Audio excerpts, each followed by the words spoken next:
Well, okay, good morning. Last time we started to see the story of Barak and Dvorah and the war against Sisera and Canaan. I just remind you generally the story. So Canaan, Yavin Melech Canaan started to make, Am Israel made a lot of sins. The punishment was Yavin Melech Canaan, who took the land of Israel and make Am Israel suffer. After a while, Am Israel making tshuva, and the savior in this time is a combination of three people. Two people we already saw, Barak and Dvorah, and the third one we are going to see now, which is Yael.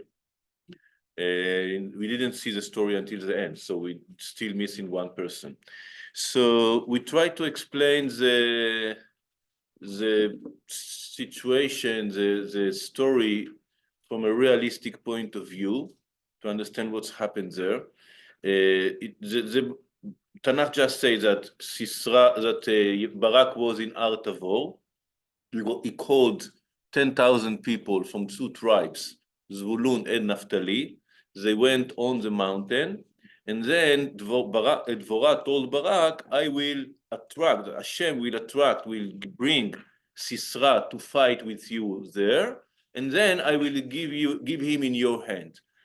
Barak is not very confident, and he asked her to join him to the battle. So we understood, and it's partly because of the interpretation of that Mikra, which is a little bit manipulation. I don't know. It's not written clearly. It's something that it's like assumptions. But it looks like he was worried because the plan wasn't so safe. And even if Dvorah told him, Hashem will help you and you will win this war, you can win the war and still lose 50% of the soldiers. So it could be a huge tragedy, right? Today we are in days of war. We know that, Baruch Hashem, we are winning. And the ratio between our casualties and casualties and their casualties is amazing. I mean, but still, every soldier that falling is hurt. I mean, it's very painful. Yeah. And so we can know that even if Hashem gives the enemy in your hands, it can be very painful. It can be very hard. So without any kind of divine intervention, the plan was, according to the explanation, it's not necessarily the truth. I mean, it's just an option to explain the war. It looks like the idea was to bring all the army of Canaan to this place, which is near Ar Tavor, in the Mount of Tavor. It's a plain zone, right? It's a place where you can have a war, because on the mountain usually you don't, right? It's not very comfortable, and they could just be around the mountain and wait until Barak wouldn't have a choice. So the world would be down in the valley, and in the valley, the advantage of the iron chariots, the iron chariots was huge. It was like tank against a troop, right? It was impossible to win without the help of Hashem. So the idea was maybe that the war would take place in the valley, and then the people of Barak would lose, apparently, and start running away, escape. And then the army would go after them, and there in the exit of the valley would wait the other tribes that also participated. The other tribes were Issachar and Ephraim, and other that mentioned in the Song of Dvorah that we're going to see later. And that was a plan. Again, it's a plan, it's a possible plan. Yes, of course, if Hashem with you, you will win. But it looks like a very painful and expensive plan in terms of human life. And then a big change happened. It's not written clearly in the verses, but it's alluding to it quite clearly. And we have the historical testimony of Josephus Flavius that wrote that in his book about the history of Jewish people. The Jewish wars? The Jewish wars, yeah. I'm not sure if this one or the Jewish history. He has a couple of books, right? Anyway, what we can conclude from the hints in the verses and from the historical testimony was that even though it was around Nisan, meaning around the spring, summer, and usually in the land of Israel there's no any rain in this time, in a very exceptional occurrences or low chance of happening, there was a strong rain. And in the strong rain, all the valley became impossible for the horses. And this is where the advantage of the horses become disadvantage. And then it wasn't just a victory that cost a lot of life, it was a huge victory. It became only, I don't know, 2,000 people against 10,000 or maybe against 40,000. And it was a huge victory. And this is the meaning that Hashem helped. He didn't help in supernatural miracle. The help was inside the nature. It wasn't like Kriat Yam Suf, splitting the sea. It was inside, it was like Sheshet Hayamim, let's say. The victory of the 6 days, the war of 6 days in Israel, right? There wasn't any miracle. Nothing went down from the sky apart from our airplanes. Right? Nothing happened that is against the rule of nature, but it still was a huge victory, unexpected huge victory, right? And here maybe even more. Here it was like impossible victory. Again, something that we maybe celebrate also in Hanukkah, when the Maccabim won the Yevanim, the Greeks, in impossible circumstances, right? You are against the biggest empire. It's like Israel today would win a war against United States, right? So it's not something possible. And then you see the hand of Hashem, but still, the hand of Hashem is not in a revealed miracle; it's a hidden miracle. And here maybe we should speak about that. Just I want to add another, and all that we saw last time. Now I want to add another point that is going to be related to the other thing that we're going to see here in this story. When we say that there are miracles, and we talked about it several times in Yom Ha'atzmaut, in Hanukkah, and in Sefer Yoshua, we mentioned that several times. We can say that there are 3 levels of miracles. What does it mean, first of all, miracle? Miracle is divine intervention. Hashem changed the natural course of things, right? So this is usually what we call miracle, meaning when we see the hand of Hashem. So the highest level of miracle is revealed miracle, what we call Nes Galui, which means that there is a break in the laws of nature. Water becomes blood, staff becomes snake, the split is divided for 2 and stands, the water stand. Right? This is revealed, or the walls of Jericho fall down. Right? This is a unnatural, supernatural miracle. And this is when you can see God in the best way. What is next level of miracles? When you see something that is unexpected. You wouldn't expect. The chances that it would happen are very low. Someone, chas v'shalom, has an accident and the car does 3 circles in the air and fall in the, and you go out from the car without any scratch, right? So this is a miracle inside the nature. A small nation win a war against a big nation. So this is also a miracle, a second level of miracle. The third level of miracle is our normal life. Just waking up in the morning and seeing the sun. If you are clever enough, you would see in that also the hands of Hashem. So what is bigger? I said before that the first level, the highest level, it's a revealed miracle. It's true. But you can say that a bigger miracle is when you can recognize and see the hands of Hashem in things that happen naturally. So you are in a higher level. So you can understand that Hashem is managing the things, even if you don't see some kind of unnatural things. Meaning this represents a higher level of faith, right? There is a story in the Talmud that maybe explains this idea. It says that there was a man that lost his wife while he had children that needed still nursing. And the Talmud says that it was a miracle, and he had breast like a woman, and he could nurse the kids.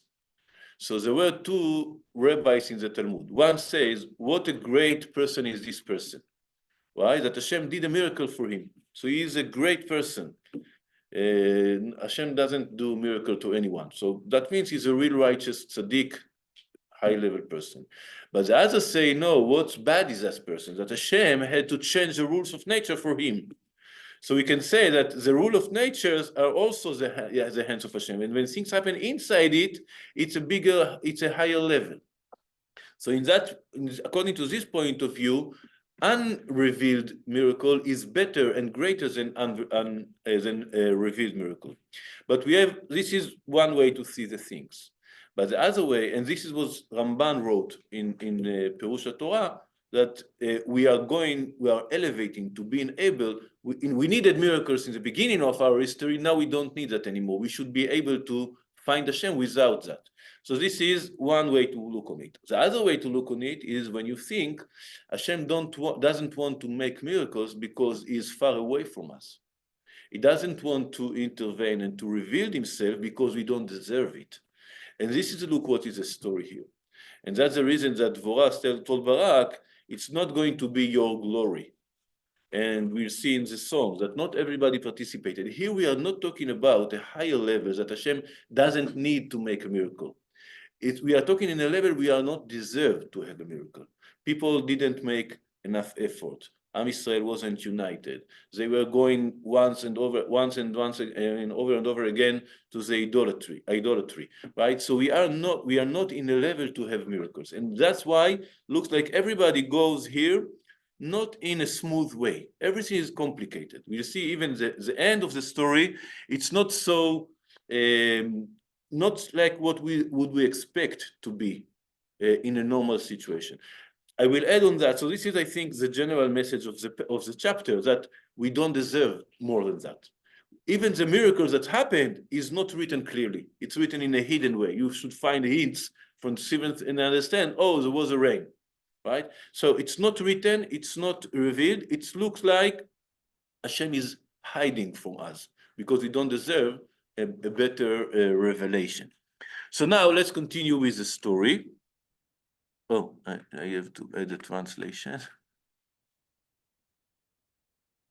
So we are in chapter 4, verse 16. Well, let's start from 15. So, and God threw Sisera and all his chariots and army into a panic. Vayahom, we say that it's the same word that is mentioned in Kriyat Hayam, in Kriyat Yam Suf, the splitting of the Sea of Reeds, right? As we say, this is alluding that something with water happened, one of the connection. So it set them in panic before the onslaught of Barak. And then we are leaving let's say, Sisera leaped from his chariot and fled on foot. Why fled from, wasn't it better to run away with his horse? Well, no, it was impossible. But like we say, all the valley became mad. Okay, M-U-D, right? Yeah, mad. So as Barak pursued the chariots and the soldiers as far as Haroshet Goim. So the army of Barak is concentrating in defeating the other army. So he is chasing the main group of soldiers that were running back to their base. The base was in Haroshet Goim. Sisera didn't go in this direction. He tried to save himself by going to the other direction.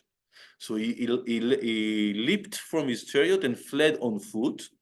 So it says, all of Sisera's soldiers fall by sword, not one was left. So they tried to run away, to escape, and they were eliminated until the last one of them. But Sisera, meanwhile, had fled on foot to the tent of Yael, wife of Hever the Keni, for there was friendship between King Yavin of Chatzor and the family of Hever the Kenite. So here we have we mentioned that, but maybe to say that again. So this family, Keni, its reminder is the word Cain, the other son of the first man, right, that killed Cain and Havel. And we know that this Cain, and like in mentioned in other places, is the family of Yitro. Yitro, the father-in-law of Moshe Rabbeinu, So he himself or his children converted to Judaism, and they went with Am Israel to Eretz Israel. And we will see them during the history in certain occasions, but always not very clear in which side, which side. They are with us or they are not with us. It was like side part of Am Israel. They didn't receive any certain part in the land of Israel because they didn't belong to any one of the tribes. They were converted. Usually when there is someone who's converted, so you get married or something, so after that he will be part. But they stayed like a separated family. We saw them in the south. We saw them in the south in Yericho, this is the center, and then even though more south from there in the zone of Hebron, Kriyat Arba. So they lived in several places around along the country, and we are seeing them now in the north. All the story here is in the north. So they were wandering from one place to another. I would say nomad? Nomads. They were nomads, like Bedouins, like people that go from one place to another. We see that she has tent. She doesn't have house, right? So they are moving from one place to another. And we will see, B'ezrat Hashem, in later in Sefer Shmuel, that when Shaul made a war against Amalek, before making the war, he sent a message to this family, please separate yourself from Amalek, meaning they were together with Amalek also, the biggest enemies of Am Israel.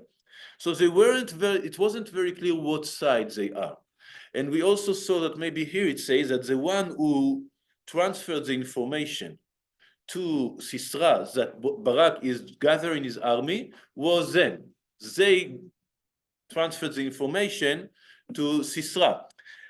We say that maybe like a double agent. We wanted them to pass information, but it's still all this situation is that they are not clearly part of our side.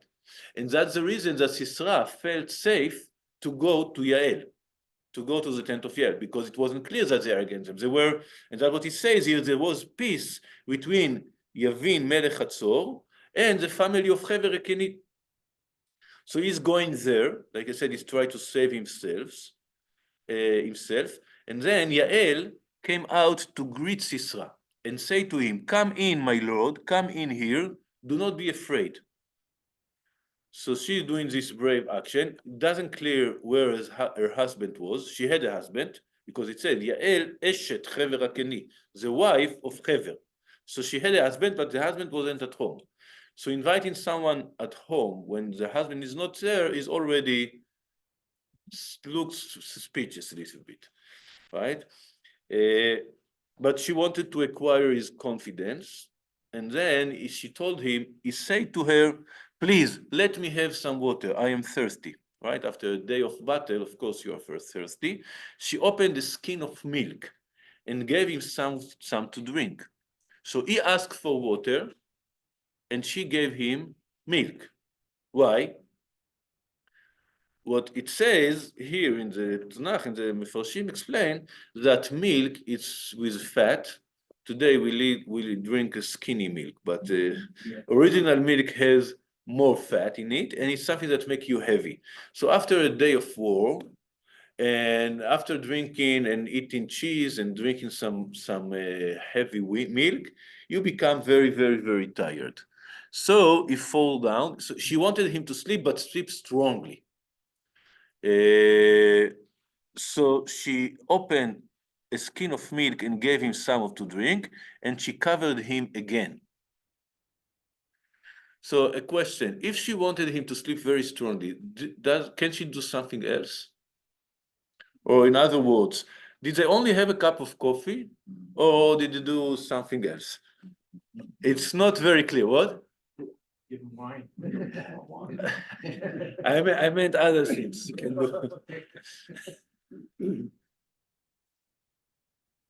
It's not written anything here, but there are again some hints. And Chachamim in the Gemara, there are different places. One place it says clearly, she kept herself. She didn't do anything with him, and this is one place. But the other place said no, she did everything with him, and it says a sin when it's done for a good purpose, it's like doing a mitzvah. And this was a sin that was done for a good purpose. Rabbi, Yeah. something doesn't sound right here. He was in battle and he was running like all get out. And I do know from army days, when you have a very strong day, even training, you're so exhausted, all you want to do is sleep. And when you march, even when we march, we fall asleep marching. Yeah. So how are you gonna fool around with a woman if you're ready to pass out?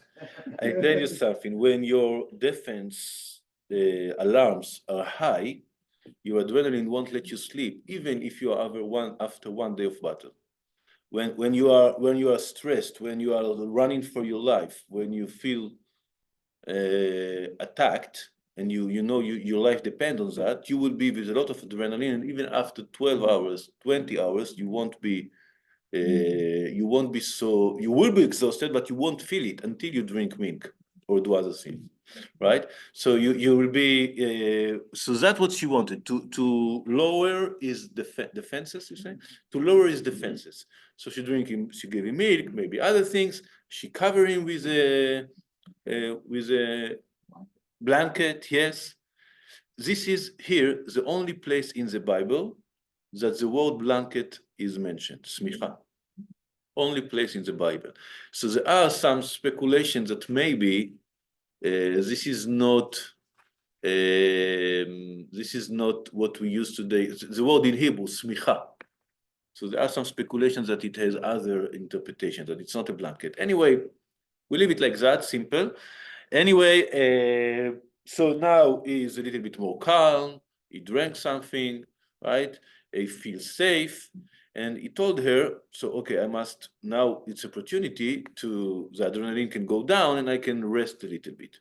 So he said to her, stand at the entrance of the tent. If anybody comes and asks you if there is anybody here, say no. So he went to sleep. Then Yahel, wife of Hever, took a tent pin and grasped, how do you read that? Grasped the mallet. So she took in one hand the pin, in the other the hammer. Yeah. When he was fast asleep from exhaustions, right? He was exhausted. She approached him stillishly and drove the pin through his temple till here, right? It's till it went down to the ground. Those, naturally, he died. Okay. He doesn't say naturally. I added that. Yeah. Okay, so that was the end of him. So it was important because you know that when you take the head, it's much harder to reorganize. So the soldiers can die, a lot of soldiers can die. While you have the head, you can reorganize, recuperate, and then to gather force again and to have a threat, be a threat again. Good question. Why was Yale so in such a way that she wanted to kill him? What happened that she was so angry that she would kill him? Another speculation that he raped her. But what looks general approach of Chachamim, that she was a righteous woman that wanted Am Yisrael to succeed. And even though it wasn't clear to the people what side they were, their heart were in the right place. And it looks, we see in the Song of Shira, she is praised, she is considered one of our heroes, historical heroes. So she certainly wants to end the war by killing the leader. So she did all these manipulations and all this story in order to be able to kill him in a safe way. So you're talking about a warrior. You're talking about the head of the warriors. He was a very strong man, apparently, very clever, knew how to defend himself without doing all the things that we read or we say that may have happened. She couldn't have done it. So she had to do all that in order to make him feel safe, go sleep deeply, and then she can safely kill him. Right? But the reason was, according to Chachamim, the reason was because she wanted to do the right thing, to kill the leader of the enemy. So that's what's happened. And now Barak appeared in pursuit of Sisra. Yael went out to greet him and said, come, I will show you the man you are looking for. he went inside with her, and there Sisera was lying dead with a pin in his temple. So this is exactly what Dvorah told Barak. The glory won't be yours. A woman is going to defeat Sisera. So again, Barak killed, I don't know, 10,000 soldiers, 5,000 soldiers. Yael killed one person. But the action of Yael is considered more valuable than the action of Sisera, of Barak, because she was the one who finished the war. And then it continues saying, let's see, verse 23, on that day God subdued King Yavin of Canaan before the Israelim, but it was one victory. It wasn't the end of story. And then we have in verse 24, the hand of the Israelites go harder and harder. What does it mean, harder and harder? It's a process. It wasn't in one day. So it was a big victory, but it wasn't finished. It was something that required more and more actions, harder and harder on King Yavin of Canaan, until they destroyed King Yaniv of Canaan. So we have a process. The first victory, ongoing war, and then the final victory. Without the action of Yael, the final victory wouldn't have come. So what we can say is, and I want to complete the point that I said before, everything's going wrong here. I mean, it's going good, but it's going in a wrong way. A woman shouldn't be the one who's killing the enemy. It should be in the field of battle. And the command of the forces of the army shouldn't ask the prophetess, the woman, to come with him to the battle. It looks like, again, all the situation here is not in an ideal way. I want to compare it to something interesting that I mentioned in one of our drashot in the beginning of Sefer Shmot. The first parasha of Sefer Shmot, which speaks about the main topic is Moshe becomes a leader. There are 6 different women in this parasha. I mentioned that in the drasha, in the speech, in the Shabbat. There are 6 different women. We have, and all of them are heroes, and all of them are important to the life of Moshe Rabbeinu. All of them, in some way or other, saved the life of Moshe Rabbeinu. They were crucial for the redemption of Am Israel. I will just repeat that very fast. We have the Meyaldot Ivriot, the midwives. Chachamim say that the midwives are Yochevet and Miriam, but according to the literal meaning of the verse, they were women that Shifra, their name was Shifra and Puah, and they disobey to the order of Paro, and by that they saved the life of all the children, and one of them was Moshe Rabbeinu. So they were the first one. And then we have Yochevet and Miriam.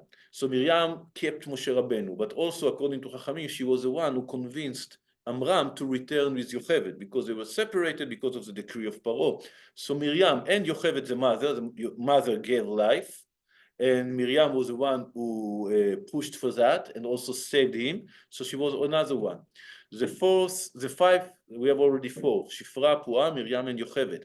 The 5th woman is the daughter of Paro, which we call her Batia, but in the verses it's only named daughter of Paro. She was the daughter of the king who said we should kill the old Jews, but she chose to save the child of another child. It was like in the Holocaust when there were some very few good people who sacrificed their life to save Jews. So she was one of them. Interesting enough, in Gaza we don't have one today that say, I want to help you with hostages. I want not one. But in the Holocaust we had. And in Egypt, there was apparently at least one woman, maybe more, but at least one woman that say, I don't care about the decree of killing Jews. I want to save life of Jews. So she was another one, and she was a woman, of course. And the last one was Tzipporah, that got married with Moshe Rabbeinu, and we read in the story that she saved his life when the angel wanted to kill him in the way, and she did the Brit Milah for her son. So we have 6 women that were critical to the life of Moshe Rabbeinu. But in the front is Moshe Rabbeinu. So the women have the power to build the redemption, right? But we can say in the background, the base of it, the fundamentals of the Jewish family, of the Jewish education, of the force but the one who's leading it is Moshe. And this is the right order. I know that it's not politically correct to say that now. And today women do many things they didn't do in the past. And maybe it's a good thing, or some aspect of it or that are good. But for sure, so the woman has the power to build the energy or the power of redemption. But we would expect in the front line to have men. So things here again don't go in the right way it should have done. So we see that Hashem intervenes, Hashem helps, right? But it's not in the straight way, in the right way. Something similar to that we can say, even though it's very, very symbolic, is the former stories that we read. The former story that we read about Ehud ben Gera was also some kind of trick of cheating the king, and also something that is not normal, which it's normal, but it's not regular. He was left-handed. We always say that right is the chesed of Hashem, the grace of Hashem, and left is a justice, is a din. So it looks like it's going in the wrong way. And also here it's going in the wrong way, because not in like other stories of the Bible, for example, the redemption of Egypt, or things like that, the redemption in Sefer Shoftim is always complicated. It's always not fully normal, let's say. Women do that, left-handed do that, you have to trick that. We see Shimshon, which is also very, very symbolic. And even when there is a redemption, it gives you a sensation, a feeling of it's not really the perfect way it should have been done. And this is a story also. Did she do that? Did she didn't do that? Did she make a sin in order to achieve that? Anyway, this is a story, and the salvation has arrived. Now, the next chapter is a song. And I just say a few words about that, and then we'll finish for today. So songs come usually in the Bible in the end of time, in the end of a process. The end of the process, for example, of the redemption of Egypt was the split of the Sea of Reeds. And after that, we had the songs of Shirat Hayam. And here, we also, I just mentioned another thing. There was a very good king of Am Israel, was Chizkiah, and Chachamim said he was the one who's supposed to be the Mashiach. He was a descendant of David. He was a righteous king. He should have been a Mashiach. And why he wasn't? Because when Hashem saved him from the hands of Sancheriv, right? He didn't say Shira. He didn't say a song of gratefulness. So we can see that not only that Shira is something that is a good thing, it's something that is required. When you had some kind of a process, you must say Shira. Shira represents, the song represents the deepest feelings that express some kind of, in this case, gratefulness. So you are taking it comes in the end when you complete something, you achieve something, you arrive to some point, you have to thank for that, and this thanking is what close the cycle, right? We finish the redemption. Thank you, Hashem, for all the process. Maybe the sun came for the last action, but it's about all the process. We have passed something and we arrived to this point. So what is the end of the process that we have here? Apparently, the taking the land of Israel, occupying the land of Israel. We saw in the first chapter that the tribes were doing that, and they didn't do that completely, but it speaks very generally. The tribe of Yehuda, the tribe of Ephraim, etc., etc. It may be happened during a long time, right? And why I'm saying that, because here is the last time we are going to hear about Canaan as a nation. So generally we say the land of Canaan. And the Canaanim, the people of Canaan, were the people who lived in the land of Israel. Even though when we read in the Torah, we see there were 7 different nations, right? In the Canaani, V'Achiti, V'Emori, V'Perizi, there are 7 different nations. So what we can understand that there were seven nations, that each one of them was in other area, and he has other, I don't know, maybe language, maybe customs, etc. But they all were united in some kind of federation. of nations that were together, and they were named in the general name of Canaan. Why Canaan? Apparently, it was the main nation in the land of Israel. So here we see that the king of Canaan was defeated in the end. So we can see that the mitzvah of taking the land of Canaan from the Canaanim was completed in these days. And this is the reason we have Shira. Even though, again, people stayed, like we said the last time, that was one of the sins. People stayed in different places, different nations stayed. We're going to have problems with other nations, mainly with Plishtim. Plishtim are going to be the one who are going to be with us until, and some other also, Midian, and there are other nations.